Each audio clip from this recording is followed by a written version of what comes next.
A blessed morning, everyone. Thank you, Lord, for another day, another life He had given us. Mga kapatid, patuloy lang po tayo sa ating pananalangin, sa ating pag-aaral ng mabuting balita. Alam natin na may ginagawa na ang Panginoon para isaayos ang mga nangyayari ngayon. We believe that yung mga magagandang bagay, galing kay Lord yun. Sabi ng John 10:10, "The thief comes to steal, kill, and destroy. But I have come to give them life and have it more abundantly." So we believe na iaayos din ng Panginoon ang lahat ng ito. The devil wants to destroy. Pero God's mercy will still prevail because He is good.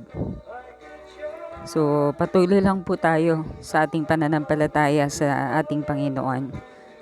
Let's bow our heads and pray. Heavenly Father, thank you po. Maganda umaga po sa umagang ito. Salamat po sa panibagong buhay, panibagong lakas na ibinibigay niyo po sa amin. Thank you, Lord, for sustaining us. We bless you and we praise you.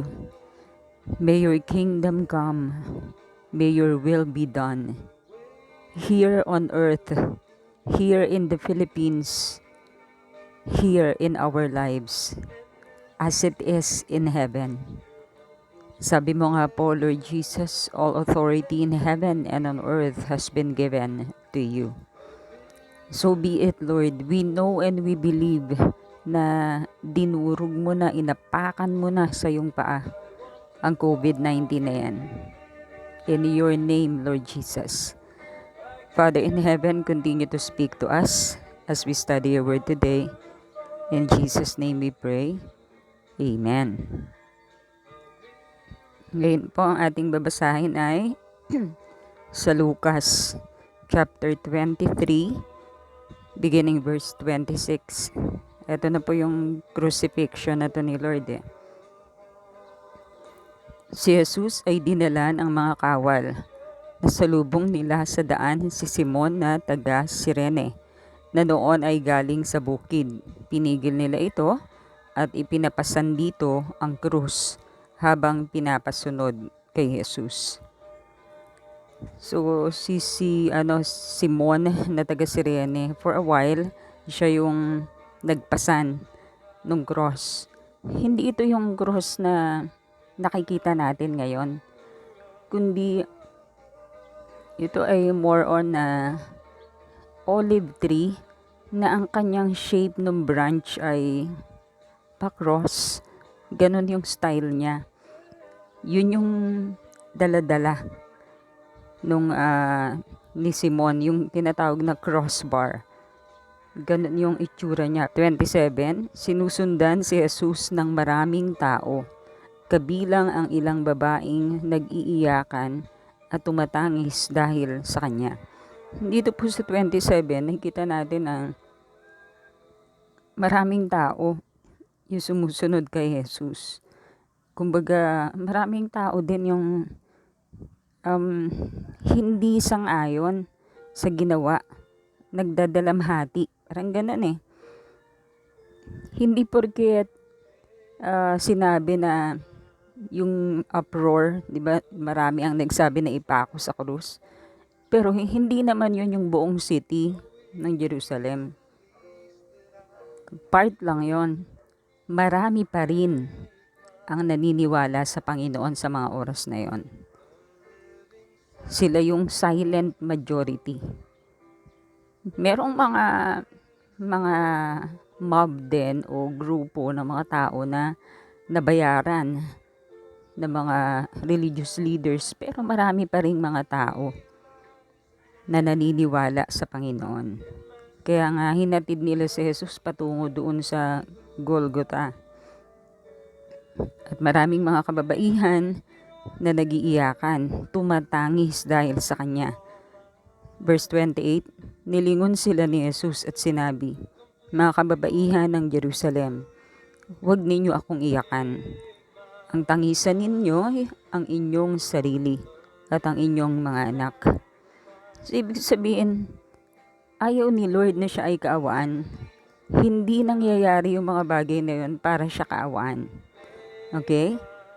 Kumbaga, nangyayari yung mga bagay na yun kasi nakatakda iyon para sa kaligtasan ng mga tao. So, hindi naghahanap ng simpatya ang Panginoon. Ayaw niya nung ganon. Hindi siya dapat kaawaan. Kasi kung alam lang nila na yung ginagawa ni Jesus ay hindi para sa kanyang sarili, kundi para sa kanila. 29, tandaan ninyo, darating ang mga araw na sasabihin nila, mapalad ang mga baog, ang mga sinapupunang hindi nagdalang tao, at ang mga dibdib na hindi nagpasuso. Sa mga araw na iyo'y sasabihin ng mga tao sa mga bundok, tabunan ninyo kami, at sa mga burol, itago ninyo kami. Dito makikita natin kahit na si Lord ay nahihirapan na, nakukuha pa rin niya na mag-minister o mag-preach sa mga tao, specifically dun sa mga babae na umiiyak, tumatangis, nalulungkot sa nangyayari sa Panginoon. Para bang awang-awa sila kay Lord. Hindi naman yan dapat mangyari sa iyo parang ganon.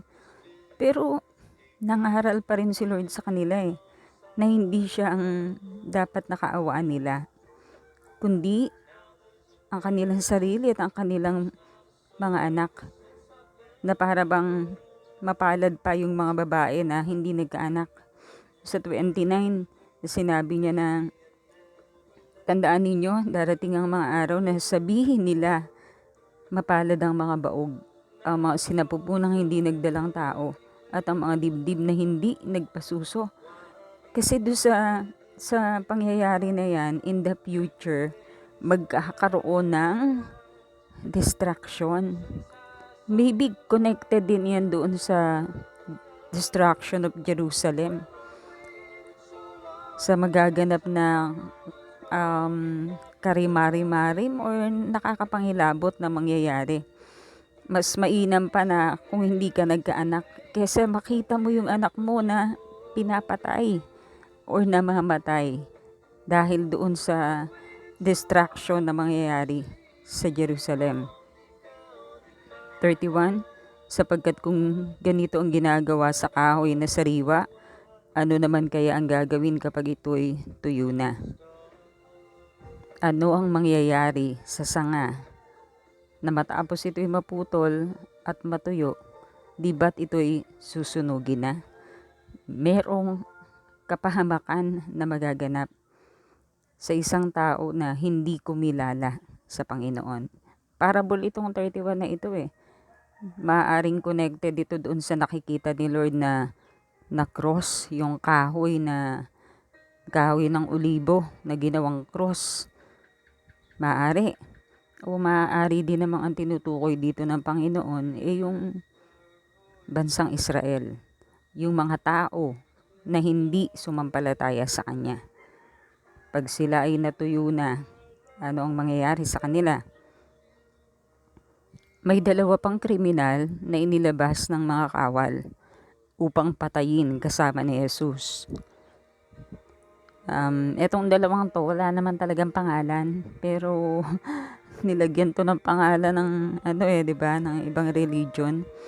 Nang dumating sila sa isang bundok na tinatawag na bungo, ipinako nila si Jesus sa krus.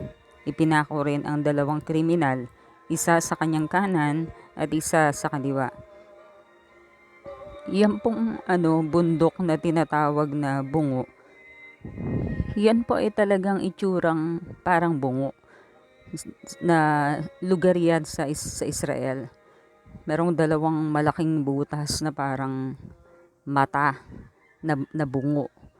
Ganun yung shape nung bundok o nung lugar na yon. Doon nila ipinako ang Panginoon kasama yung dalawa pang kriminal sa kaliwat sa kanan niya. So ibig sabihin, si Lord yung nasa gitna. Nagitnaan siya ng dalawang kriminal. 34, sinabi ni Jesus, Ama, Patawarin mo sila sapagkat hindi nila nalalaman ang kanilang ginagawa. Dito, kitang-kita natin na kahit na nasasaktan si Lord, kahit na pinapatay siya ng mga tao na yun, hindi niya nagawang sila ay gantihan. Kundi ano pa inaramdaman ni Lord sa kanila? Mercy. Habag. Sabi ni Lord, nagpray pa siya. Hindi para sa sarili niya, kundi para doon sa mga tao na naroon. Sabi niya, Ama, patawarin mo sila sapagkat hindi nila nalalaman ang kanilang ginagawa. Napakaganda ng puso ng Panginoon. Puno ng pag-ibig, puno ng pagpapatawad. Sana tayo din ganun. Hindi na nga humingi ng tawad kay Lord yung mga tao na yun. Si Lord na yung kusang sa kanila nahabag. Ang prayer niya, patawarin sila ng Ama. Sana tayo din. May nagawang masama sa atin yung ating kapwa. Hindi tayo magtanim ng galit sa Kanya. Hindi tayo gumanti sa Kanya. Kundi sa puso natin, patawarin natin siya. Ipanalangin natin na mapatawad siya ng Diyos sa kanyang ginagawa. Kasi hindi niya alam yung ginagawa niya. Kinokontrol siya ng kasalanan, kaya niya nagagawa yun. Continue. Pinaghati-hatian ng mga kawal ang damit ni Jesus. Sila'y nagpalabunutan upang malaman kung kani-kanino mapupunta ang bawat kasuotan niya. Naka-prophecy din yan. Lahat ng naganap kay Lord, nakasulat sa kasulatan o sa kautusan. Bago pa man yan maganap, thousands of years bago yan maganap, nakasulat na yan. Verse 35, ang mga tao na may nakatayo roon at nanonood habang si Jesus ay kinukutya ng mga pinuno ng bayan. So, ang nangungutya kay Jesus, hindi yung mga Hudyo. Hindi yung majority ng Hudyo. Sino ang nangungutya? Pinuno ng bayan. Kasi yun talaga ang nagsulsol at nagbayad sa ibang mga Hudyo para isigaw na ipapatay si Jesus. Pero, marami pa rin ang tunay na naniniwala kay Lord. Dito kitang-kita na ang talagang, kumbaga, mastermind yung mga religious leaders, pinuno ng bayan, Sadducees, or actually yung Sadducees nga hindi na-mention dito scribes and Pharisees. And then, so basahin natin yung letter 35. Ang mga tao na may nakatayo roon at nanonood habang si Jesus ay kinukutya ng mga pinuno ng bayan. Sinabi nila, iniligtas niya ang iba. Iligtas niya ngayon ang kanyang sarili kung siya nga ang Kristo na hinirang ng Diyos. Kahit hanggang sa mga oras na yon, nire-reject pa rin nila si Kristo, si Jesus as Christ. Nakakalungkot. At ipinamumukha pa niya yon sa mga tao, nitong religious leader na to, o nung pinuno ng bayan.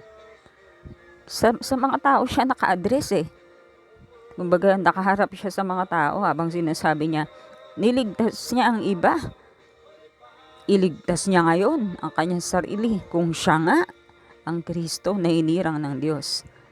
Parang parang yung ginawa ni Satanas sa temptation, na si Jesus ay matapos pag-aayuno, di ba? Sabi rin ni Satanas, kung ikaw nga ang anak ng Diyos. So, yun Ito, ganun din. Parang hinahamon.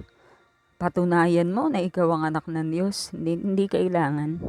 Hindi kailangang patunayan. Kumbaga, kapag kasi sinunod mo yung inuutos nung masama, or nung, alam natin na behind this, si Satan pa rin Kasi familiar yung estilo, di ba? If you are the Son of God. Ito naman, if you are the Christ.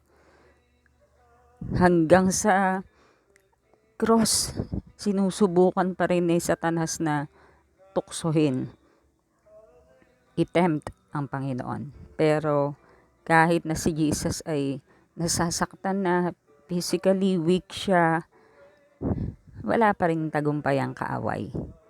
Hindi nang hina ang Espiritu ng Panginoon. Pero may kita natin dito yung tukso, dumarating yan kapag ikaw ay mahina. Kasi di ba remember nung tinukso si Lord, kakatapos niya mag-fasting, so physically mahina siya. Ngayon naman, nakabayubay na siya sa krus. Pagod na siya, dehydrated na siya, physically hinang-hina na ang Panginoon. Eto na naman yung tukso. Dumarating ang tukso kapag ikaw ay mahina. Pero dapat kahit mahina ang katawan mo, napakalakas pa rin ng iyong pananampalataya. Kaya hindi ka mahuhulog sa tukso. So hindi rin nagtagumpay ang tukso na yan. Talo na naman ang kaaway. Well, talaga namang talo na siya. 36, nilait din siya ng mga kawal. Nilapitan siya ng isa at inalok ng maasim na alak. Okay, yung kawal na ito, Romanong kawal to. Hindi nito alam ang ginagawa niya. Kasi hindi naman nila alam yung mga propesiya Yung mga Romano, wala silang alam. 37, kasabay ng ganitong panunuya, kung ikaw nga ang hari ng mga Hudyo, iligtas mo ang iyong sarili. Ginaya niya yung sinabi nung pinuno ng bayan. 38, isinulat nila sa kanyang ulunan, ito ang hari ng mga Hudyo. Wow! O diba? Kumbaga may declaration talaga na si Jesus ang hari ng mga Hudyo. Tinuya rin siya ng isa sa mga salaring nakapako sa tabi niya. Pero tignan muna natin sa lahat ng mga panunuya nila, hindi nag-retaliate si Lord. Walang reaksyon. Mga kapatid, dapat ganun. Pag inuusig ka, huwag kang magalit o huwag kang mag-fight back. Pabayaan mo lang sila. Meron tamang panahon para sa kanila ang Diyos. Okay? Tandaan natin yon pag inuusig tayo. Huwag tayong magalit. Tularan natin ang Panginoon. Quiet ka na lang. Kung mga pag-uusig na panlilibak sa'yo. 39, tinuyarin siya ng isa sa mga salaring nakapako sa tabi niya. Hindi ba ikaw ang Kristo?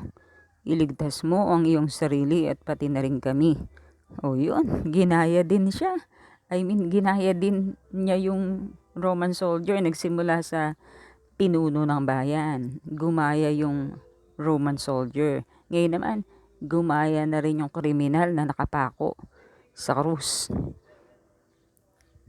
40, ngunit, or bago pa man yun, pero tignan natin balikan natin yung 39. Hindi ba ikaw ang Kristo? Iligtas mo ang iyong sarili at pati na rin kami. Ang gusto lang talagang mangyari ng kriminal na yon ay makalaya sila doon. Hindi naman si Lord ang totoong pinaniniwalaan niya, kundi after lang siya doon sa makalaya sila. Pangit na motibo. 'Di ba? Selfish pa rin hanggang sa kamatayan ng kriminal na ito. Makasarili pa rin. Yun yung isang kriminal. Pero yung isang kriminal, iba naman ang nasa puso niya. Verse 40. Ngunit, pinagsabihan naman ito ng kanyang kasama. Wala ka na bang takot sa Diyos? Ikaw ay pinaparusahan ding tulad niya. Tama lamang na tayo ay parusahan ng ganito dahil sa ating mga ginawa. Ngunit ang taong ito'y walang ginawang masama. So tignan natin to kriminal to. Pero ang tanong niya doon sa kapwa niya kriminal, wala ka na bang takot sa Diyos? So ibig sabihin, may mga kriminal pa rin o masamang tao na may takot pa rin sa Diyos kahit konti. Kumbaga, kung nakakagawa siya ng masama sa tao, sa kapwa niya, pero meron pa rin siyang respeto sa Diyos at sa mga nangangaral ng salita ng Diyos katulad ni Jesus. Alam niya na si Jesus ay walang kasalanan pero nakapako doon sa krus. Kumbaga, hindi lahat ng masama ay wala ng pag-asa. May mga masasama na meron pang natitirang konting takot sa Diyos at maaari pang makakilala sa Panginoon. Sabi ni Jesus sa verse 42, at sinabi pa nito, Jesus, alalahanin mo ako kapag naghahari ka na. So, ibig sabihin, meron siyang meron siyang paniniwala kay Jesus. Siguro, dahil naging tanyag ang Panginoon, gawa ng mga miracles na kanyang ginawa. Marahil nakarating din sa kanya yung mga kabutihan, yung mga miracles na ginawa ni Lord. Kaya naniniwala din siya. So, ang kanyang panalangin ay alalahanin siya kapag naghahari na. Naniniwala siya na si Jesus ay isang hari. 43, sumagot si Jesus, sinasabi ko sa iyo, isasama kita ngayon sa paraiso. So, naligtas yung tao na yun kasi sumampalataya siya kay Lord. Bagamat di na siya na water baptize kasi wala nang pagkakataon, pero ang mahalaga, sumampalataya siya sa Panginoon. Biruin mo yun mamamatay na lang si Lord. Nakapako na, nagawa pa rin ni Lord na mag-minister. O, di ba?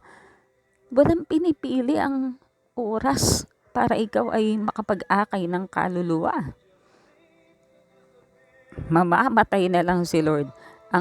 Ang kanyang hininga pa rin ay nangangaral. Ang kanyang puso pa rin ay naglalabas ng pagmamahal, awa, compassion sa mga makasalanan. Napakaganda. Kahit sa oras na napakadilim na, kumbaga the darkest hour in the life of Jesus, pero makikita mo pa rin nagliliwanag ang Panginoon sa gitna ng kadiliman. Siya pa rin ang the light of the world and the life giver. So sa oras na yon, naligtas ang tao na yon kasi sumampalataya siya sa Panginoon. Verse 44, nang magtatanghaling tapat na, hanggang sa 3 ng hapon, nagdilim sa buong lupain. So kahit ang kapaligiran ay nagdadalamhati. 45, nawalan ng liwanag ang araw at ang tabing ng templo'y napunit sa gitna. Yan, may simbolo yan.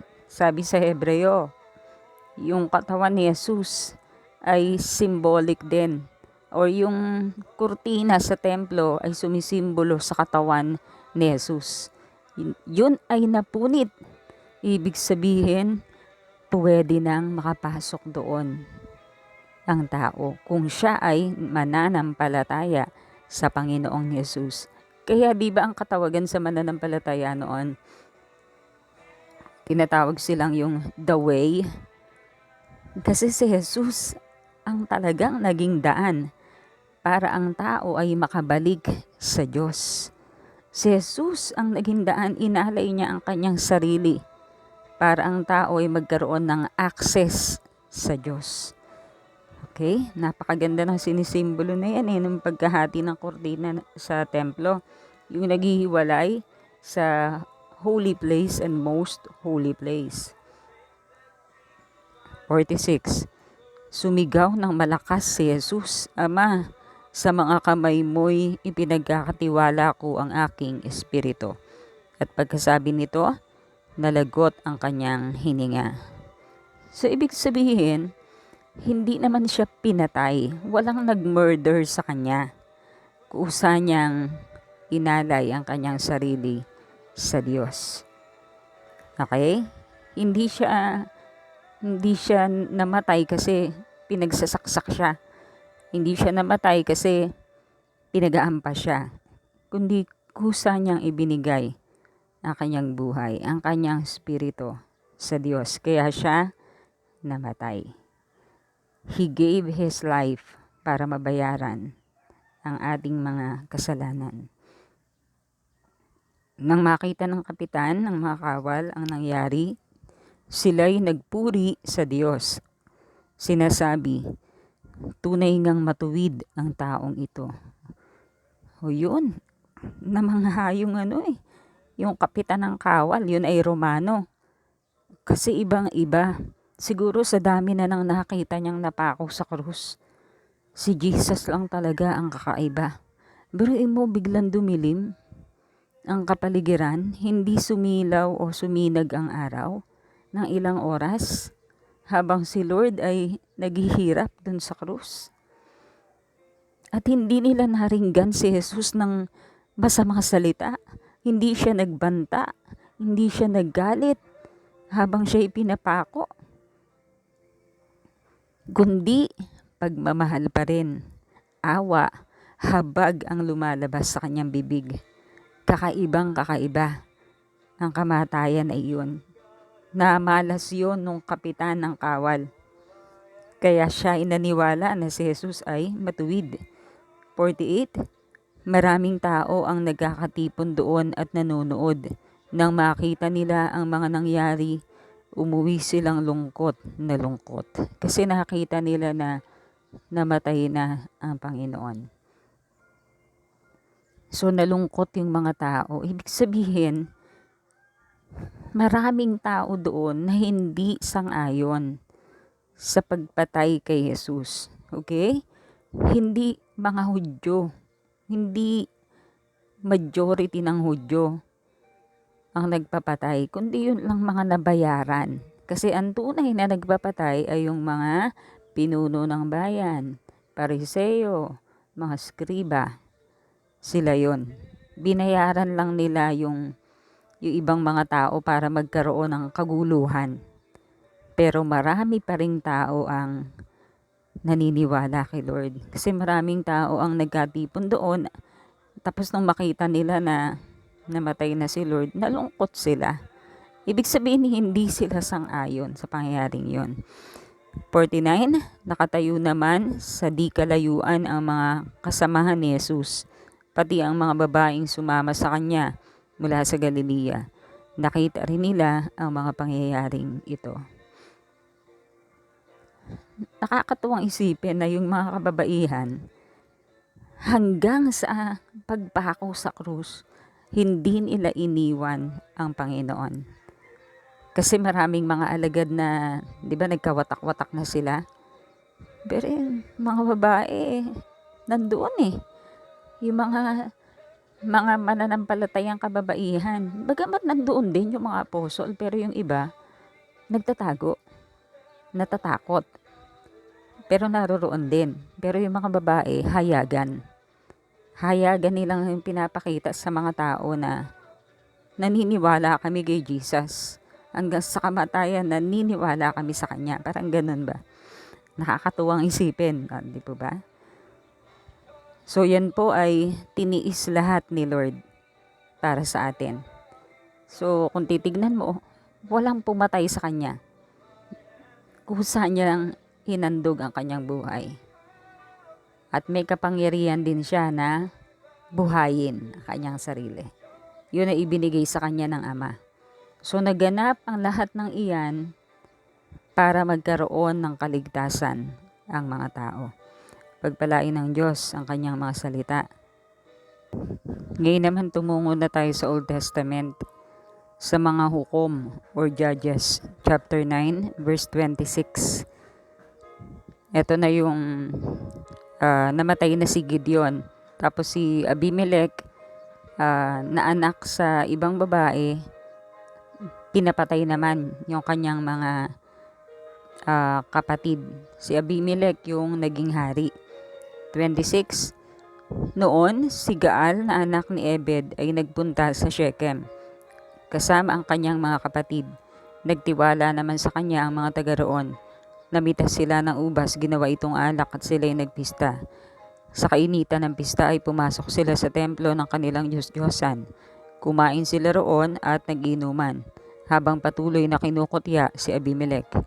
Sinabi ni Gaal, bakit ba tayo pasasakop kay Abimelech? Sino siya? kung ihahambing sa mga taga Shechem? Hindi ba anak lamang siya ni Gideon? At pati si Zebul ay sunod-sunuran sa kanya? Bakit nga tayo pasasakop sa kanya? Ibangon ninyo ang karangalan ng ninuno ninyong si Hamor. 29. Kung ako ang mamumuno sa inyo, tiyak na matatalo natin siya.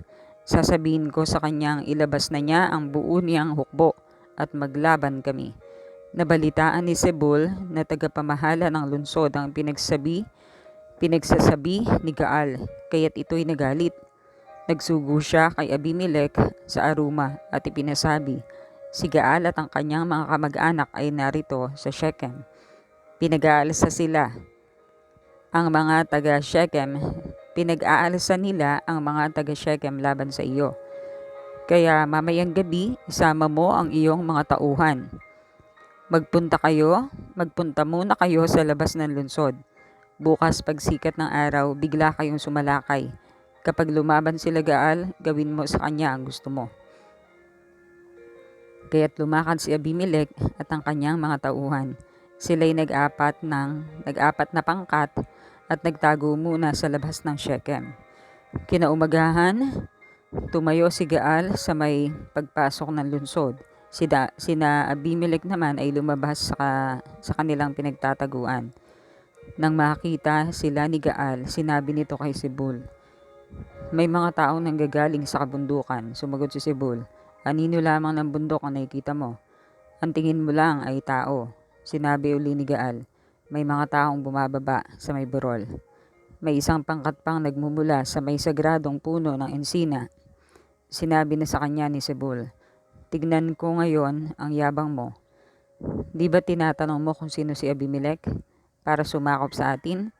Sila na iyon, bakit mo di sila labanan? Tinipon nga ni Gaal ang mga taga Shechem at hinarap sina Abimelech, ngunit natalo siya. Kaya napilitang tumakas. Inabot siya ni Abimelech at marami ang nabuwal na sugatan hanggang sa may pagpasok na lungsod. Nagbalik na sa Aruma si Abimelech. Si Gaal naman at ang natitira pa niyang kamag-anak ay pinalayas ni Zebul. Sa Shechem, pinagsabihang wag nang magbalik. Kinabukasan, ang mga taga Shechem ay lumabas ng bukid at ito'y nalaman ni Abimelech. Pinagtatlong pangkat niya ang kanyang mga tauhan at sila'y nagabang. Nang makita nila ang mga taga Shechem, pinatay nila ang mga ito. Ang pangkat ni Abimelech ay nagmamalaking nagpuntas sa pagpasok ng lungsod upang magbantay, samantalang pinapatay ng 2 pangkat ang mga tao sa kabukiran. Sina Abimelech ay maghapong nakipaglaban sa mga taga Shechem bago nila naubos ang mga taga roon at nasakop ang lungsod. Pagkatapos iginuho nila ang buong lungsod at sinabugan ng makapal na asin ng lupa. 46. Nang mabalitaan nito ng mga nakatira sa kastilyo sa Shechem, nagtago sila sa templo ni Baal-Berit. Nalaman nito ni Abimelech, kaya't isinama niya sa bundok Salmon ang kanyang mga tauhan. Pagdating doon, pumutol siya ng mga sanga ng kahoy at pinasan. Lahat ng tauhan niya ay pinakuha rin niya ng mga sanga ng kahoy. Nagkanya-kanya sila ng pasan at sumunod kay Abimelech ang mga ito'y tinambak nila sa ibaba ng tore at sinunog. Namatay lahat ang nasa loob nitong may 1,000 katao, pati mga babae. Pagkatapos sina Abimelech ay nagtuloy sa Tebes at sinakop iyon. May matibay na tore doon na pinagtataguan ng mga taga-Tebes. Na makapasok na ang lahat, sinarhan nila ang daan at sila'y umakyat hanggang sa tuktok ng tore. Sinundan sila ni Abimelech at susunugin na sana ang tore, ngunit siya ay binagsakan ng malaking bato ng isang babaeng naroon at nabasag ang kanyang bungo. Kaya't dali-dali niyang tinawag ang kanyang lingkod at sinabi, patayin mo ako ng iyong tabak para hindi nila sabihing babae ang nakapatay sa akin. Kaya siya'y sinaksak ng kanyang lingkod at namatay. Nang malaman ng mga Israelita na patay na si Abimelech, nag-uwian na sila sa kani-kanyang tahanan. Sa ganitong paraan, si Abimelech ay siningil ng Diyos dahil sa pagpatay sa 70 niyang kapatid. Pinagdusa rin ng Diyos ang mga taga Shechem tulad ng sumpa sa kanila ni Jotam na anak ni Gideon. So, nangyari na rin yung punishment ng Diyos sa kanya. Actually, inani lang ni Abimelech yung kanyang ginawa. Kasi nga, pinatay niya yung kanyang 70 na kapatid. Tumungo na tayo sa chapter 10. Pagkamatay ni Abimelech, si Tola na anak ni Puwa at apo ni Dodo, buhat sa lipi ni Isakar ang nagligtas sa Israel. Sa pagkaalipin, tumira siya sa Samir sa kaburulan ng Ephraim. 23 taon siyang naging hukom at pinuno ng Israel at nang mamatay ay inilibing sa Samir. Ang pumalit kay Tola ay si Jair. So ituloy-tuloy lang po natin yan hanggang matapos yan. So makikita natin na si Lord ang pumipili kung sino yung magiging hukom ng Israel. Hindi pwedeng yung tao ang pumili sa kanyang sarili o tinatawag na self-appointed. Hindi po ganon. Ang Diyos ang pipili kung sino ang kanyang ilalagay na mamumuno. Kasi nakikita ng Panginoon yung puso ng tao na yun eh. Hindi pinipili ng Diyos yung mga taong alam syempre ni Lord na hindi nararapat para doon.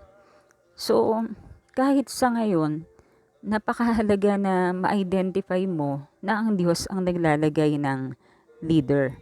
Napakahalaga na igalang at sundin, hindi yung maghimagsik. Halimbawa sa ating pamahalaan. Sa panahon na ito, itinalaga ng Diyos na maging president natin, si Duterte. Sana mga kapatid, tayo bilang mamamayang Pilipino, sumunod tayo.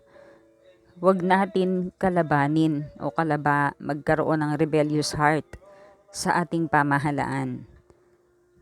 Sapagkat ang nais ng Diyos, tayo ay sumunod. Hindi naman hindi naman lumalabag sa kalooban ni Lord yung sinasabi eh. So napakahalaga ng pagsunod kasi ang Diyos din ang nag-institute ng government natin. Ang Panginoon din ang pumili sa president natin ngayon, si Duterte. So magpasakop tayo mga kapatid at patuloy na ipanalangin ang ating government. Huwag tayo magkaroon ng galit. Ang magkaroon tayo ay pangunawa, pag-ibig at malasakit sa ating bansa at sa mga namiminuno sa ating bansa. Sige po, sa oras na ito tayo ay manalangin na. Heavenly Father, thank you po sa iyong mga salita. Patuloy Lord na ipaunawa mo po sa amin ang mga salita mo. Sapagkat ang mga salita mo na naisulat ay naisulat upang kami ay turuan, gabayan sa aming buhay upang magawa namin yung tama. Sundin namin yung kalooban mo at huwag namin gawin yung mga masasama na hindi kalugod-lugod sa iyo. Pagpalain mo po ang mga aming pamahalaan. Ikaw nga po ang manguna kay President Duterte. We believe, Lord, that you hold in your hand the heart of the King. Give President Duterte a divine wisdom, Lord. Lord, napaka-crucial na ng week na ito kasi this week magdi-decide po si President kung itutuloy ba ang lockdown or extend or whatever. Lord, bigyan mo po siya ng clear na decision. Bigyan mo po siya ng malinaw na guidance kung ano po yung pinakamabuti para sa aming bayan. We pray for your intervention, Lord. We pray for your will to be established in our nation. Let your will be done sa aming bansang Pilipinas, Ama. Mahabag ka po, Lord. Sa iyo ay pinagkakatiwala po namin ang aming bansa. Ang aming bansa, Lord, ikaw lang ang pag-asa. Wala nang iba pa. So, nihingi po namin ang pagtulong mo po sa amin, Ama. Ikaw po ang manguna sa aming pamahalaan. We also pray na nawa po malaman na nga yung cure para sa COVID-19. Nawa Lord, nandito na rin sa Pilipinas yung cure. Ihayag mo po, Panginoon. Ihayag mo po ito kay Pangulong Duterte. Ano man ang mga humahadlang para ito'y hindi mahayag, Ama, hinihiling namin sa pangalan ng Panginoong Yesus, hawiin mo po ang anumang hadlang na ito. Maganap, mangyari, masunod ang iyong kalooban. And we believe, Lord, na ang kalooban mo ay para sa aming kabutihan. Continually, Lord, we are holding on to your promise, to your word. You are good and your mercy endures forever. Patuloy, Ama, na ikaw pong mag-ingat sa aming mga frontliners. Patuloy din, Lord, na nawa tumaas ang bilang ng mga gumagaling from COVID-19 at bumaba ang bilang ng mga namamatay. Bigyan mo po ng katalinuhan, ng napakahusay na kakayahan ang aming mga scientists, ang aming mga doctors, nurses, medtech, lahat, Lord, dito po sa area ng medicine. Bigyan mo po sila ng kakaibang galing, Lord, para malaman nila yung pinaka-effective na drug o medicine na tatalo sa COVID-19. In the name of Jesus, we declare life, Lord. Life sa lahat ng mga nagkasakit o may sakit ng COVID-19 ngayon. We declare life mula sa mga sugat at latay ng Panginoong Yesus. We declare life, healing. Jehovah Rapha, you are our healer. Amang banal, umaasa po kami na unti-unti mababalik na rin po sa normal na kalalagayan ng aming bansa. Pati po yung pag-aaral ng aming mga anak. Ama, hinihiling namin na nawa po maipagpatuloy pa rin ito. Nawa, Lord, maging maayos na, nawa makontrol na ang COVID-19. Ito ay ma-render powerless na in the name of Jesus. Sa'yo kami umaasa, Ama. Sa pangalan ng aming Panginoong Yesus, idinudulog po namin sa iyo ang lahat ng ito. Pagpalain mo po't pakaingatan ang aking mga kapatid na nakasabay ko ngayon na nananalangin. Let your covering of protection be upon them and their families. Upon all of us, Lord. Maraming salamat, Ama. Continue to strengthen us. We believe that we are more than conquerors because of you, Lord Jesus. We can do all things because of you, Lord Jesus, who gives us the strength. Maraming salamat po, Ama. We commit to you this whole day long. Guide and protect us po, and provide for all our needs. All this we ask in the wonderful name of our Lord and Savior, Jesus Christ. Heavenly Father, yours is the power and the kingdom, dominion, worship, adoration, thanksgiving, yesterday, today, and forever. We love you, Lord. In Jesus' name we pray. Amen. Thank you, Lord. Pagpalain kayo ng Panginoon, mga kapatid. Hallelujah.